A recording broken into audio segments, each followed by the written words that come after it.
Am I speaking loud enough too? Yeah, yeah, All right, sounds cool. good. All right. No, yeah, everything's been good, man. Yeah, it's been a good year. A lot of lessons learned. Yeah. Let me know how in depth we should go about things. But yeah, everything's been all right. Nah, so what happened was I became a dean in 2020. Like I got the job literally like a month after the pandemic.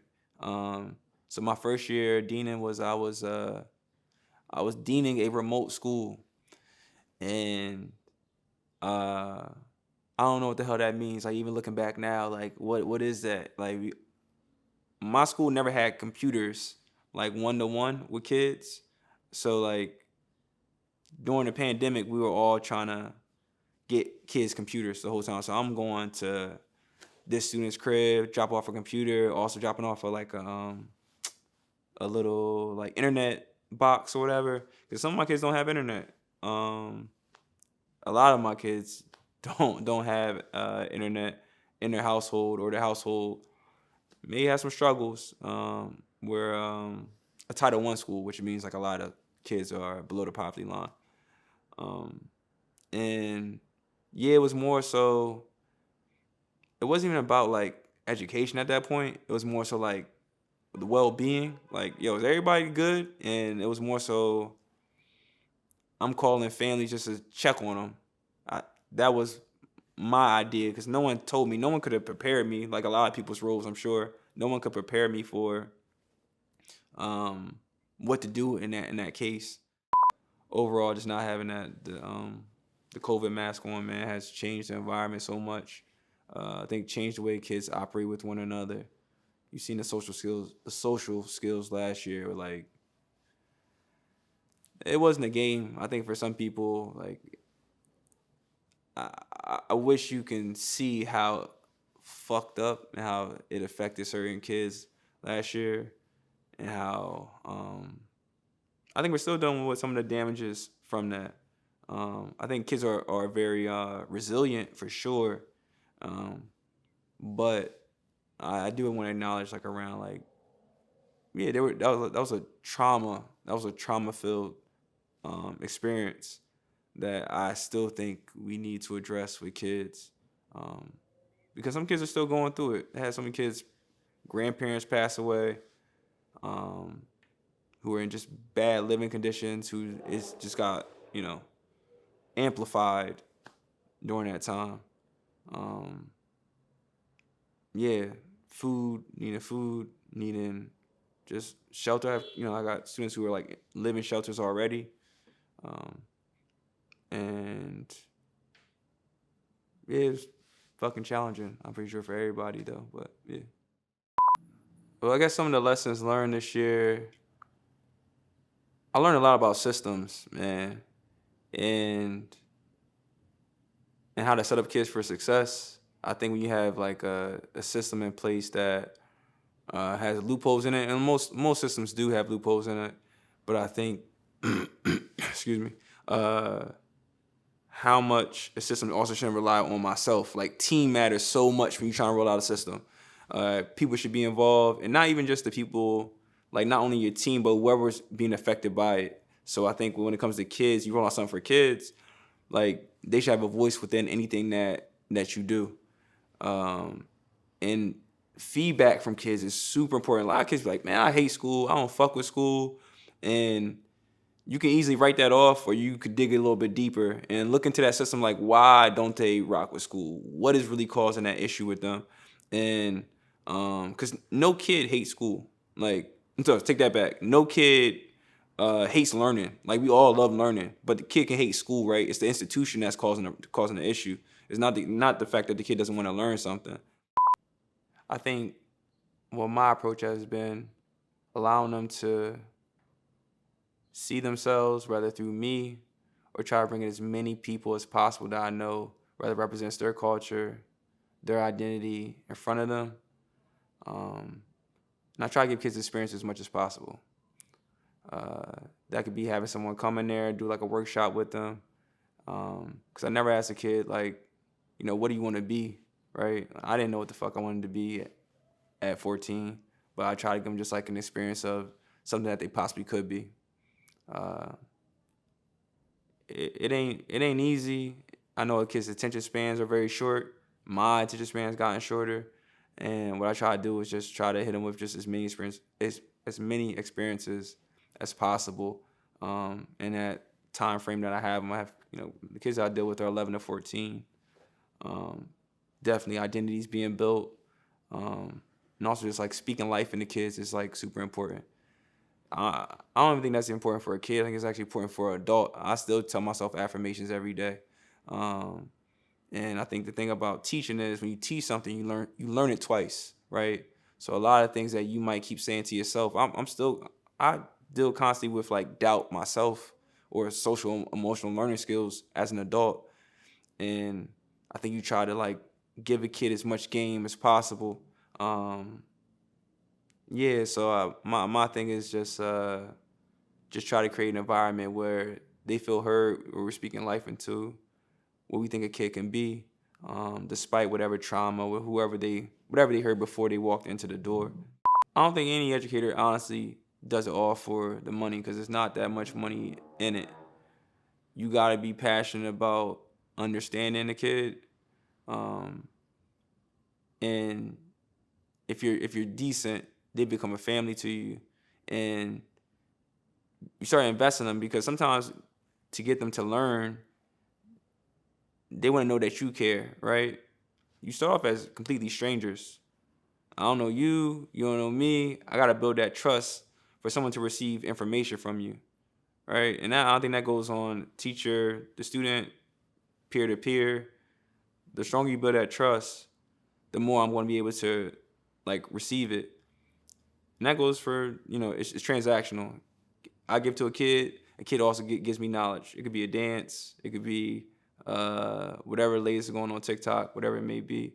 Um, and when you do that, especially in the neighborhood that I work in, you want to do more, right? Like I have kids I bought things for, or I hang out with them outside of that because I know it takes sometimes going beyond the classroom to make that student realize uh, that you care or to change that narrative around school. I started teaching in schools because I ain't like school. I ain't have a teacher that looked like me. I didn't think school was cool. Actually, the sight of a school was actually triggering for me. Um, and I wanted to change that narrative around it. And fortunately enough for me, yeah, I've been able to be in a space where I could be myself and it's praised. You know what I mean? It's not like a place where I feel I need to cut my hair off or I need to be a certain way. I could be myself. And the kids relate to it. I'm living out that that I'm living out like this trying to accomplish my goals like right in front of them. Like I'm not just a teacher or a dean. I'm also an entrepreneur. And I take kids with me to do like if I'm doing a vendor situation, I take some of my students with me. I have students who have already started brands and we learning together. And I got so many things I'm trying to learn about business and I want kids to learn how to be entrepreneurs. The earlier the better. Learn how to like mess up some money beforehand before life really hits you and you really got bills. Learn how to empower yourself. Learn how to get a team together. Um, yeah, learn how to delegate.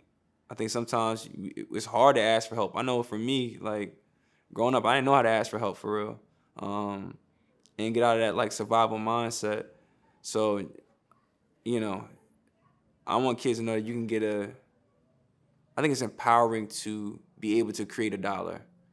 And I think that's finance is such that's so has such a stigma, especially in like the black community. I remember one time I asked when I was teaching math, I asked all the kids. I said, "Yo, go home and ask your parents what their credit score is, and just come back to me and talk to me for like tell me like what the response was." And all the kids came back and they were like, my mom told me to mind my business. My dad said that like that's for adults. That's not for you to worry about. And just that mindset shows you how much like actually they should be giving games so early. They should be knowing about what's happening. But it's just like it has. I don't know. Financial literacy is real, man. It can keep you from doors opening for you. And by the time you learn, it's like you're trying to build a plane while it's flying. you look at education, right? Education is the slowest industry above anything, right? Like it's the same thing. You go back in time, man. It's pen and pencil on the desk. You go in now. I'm pretty sure not in every school, but in a lot of schools, it's still the same archaic way. And you have kids now that got so much. You got the newest technology. Every kid got a phone now, right? You got this device that has so much light years ahead, right? And these kids now have grown up on this, and we're not utilizing that for real. I think AI is actually like it's a dope tool that we're just not using with kids in the right way. I think we're just slow. I think the people that are controlling schools and these institutions don't know how to incorporate the two. I'm interested to see what education looks like. I thought it was going to be after the pandemic, like a little bit different. Like we're going to actually like maybe step into the future more. But yeah, you don't want to marginalize these kids and like all the swag that they got, everything all the sauce that they do provide. And I don't think people have figured out exactly um, how to tap into that where they're benefiting. And I think we steal so much, and these big companies sell so much to like black kids and things of that sort, even though they're creating so much of the culture. Yeah, we don't mind taking from them. I don't think we just don't know how to empower them. I think that is a big part why I do want to teach more entrepreneurship to kids so they know how to take what they're doing and monetize it if they want to, and they have a little more control over like their own intellectual property. I've learned a lot about myself through business and being an entrepreneur. I learned where I struggle at. I think organization was like one that I really had an issue with. Planning was also a big part of it. And, you hear it a lot, like, yo, play to your strengths. Whatever you're not that great at, get someone else to come in.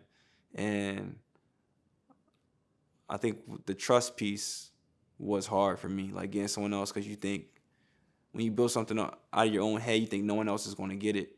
And I don't think someone has to totally get your vision. I think you just have to be so committed to it that they can get a glimpse of it, and also you gotta know how to place people in certain, like, hey, I need you to work this here, I need you to work this here. And I'm finally getting around to that point. And you just gotta be open-minded, man. Take the feedback. You don't know it all. Acknowledge your ignorance. Even with business, like I think you rush things so much. You be trying to be Virgil overnight. Like you really be trying to do or be at a point where that took people years to get there. And I think also like loving not loving the glam, man. I think you gotta love all the small parts of it too. Like you gotta, you just can't love the design part. I think you need to love overall just like running a good business. Make sure your operations are in order. And just so like knowing that you can somewhat predict what the outcome's gonna be and seeing how that went, going back, trying again. And so much of it is repetition. The whole idea around like starting Calm and starting a cycling brand, it manifests over time.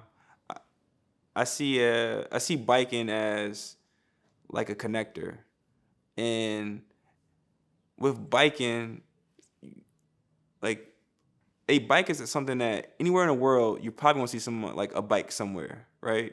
And it's not about like regardless of your like economic status, you probably have access to a bike in some form, and everyone has a story around a bike, right? I look at like cell phones, right? You can go into like a poor country and they still have a cell phone, and I look at biking in the same manner where it provides everyone I know comes across that I talk about. I have a biking brand has a biking story or something to share. Like the whole thing is not necessarily like around bikes in general, but the bike being a passport to talk about different people's stories or their life in some form. I can't stop. I think the idea of biking is me talking back to myself sometimes. It's like you got to keep pushing, you got to keep riding. And me when I tell people like like when I ask people like what are you riding for, I'm talking back to myself every time because I have doubts as well. I'm like, man, should I be doing this? But I know I'm on the right track. And yeah, it's such a bike is a metaphor for a business in so many different ways in life in general. So like I'm just trying to mesh all those together, and I'm still developing the idea. And every year I get something else. It becomes more concrete, more concrete. Um, and yeah, and it's just something that across the globe people can identify with. I've been challenging my masculinity to provide space for me to be human. And working in school is uh, such an emotional job that I have to be more vulnerable with myself, with the kids that I talk to, for them to be vulnerable. Uh, and I had a conversation with a kid on Friday, yesterday actually, who came back from suspension. He had he had went up to this kid and started fighting. They were at recess, and one kid said, "Yo, man, I'll spit on your mom." And he's like, "What?" Basically went up to him. They started throwing blows. I broke up the fight. And I asked him afterwards. I don't get upset when like I see two kids fight. I don't really get upset. Or be like, "Yo, what the hell you doing?" I try to like, let's get to the root of it. And I asked him, I was like, "Yo, bro, like, what's going on, man? Seem like this year you moving like a little bit differently." And he was like, "Yo, last year I got bullied." And he's like, "And this year I'm not letting people walk over me this year." And yeah, I understand that. I actually I respect that. I get that fully. And he was like, "Yeah, like when I'm with my guy friends, I act one way." He was like, "When I'm with some of my friends who are girls, I act a different way." He was like, "When I'm with my friends that are girls, he's like, I feel like I could be myself." And he was like wholly I could be myself. And then I don't feel judged at all. And I was like, bro, it's like, yo, man, I'm in my 30s, and I was like, I can identify with that feeling like wholeheartedly. I was like, when I'm with the homies, it's a different vibe. You know what I mean? I was like, it's a little bit tougher.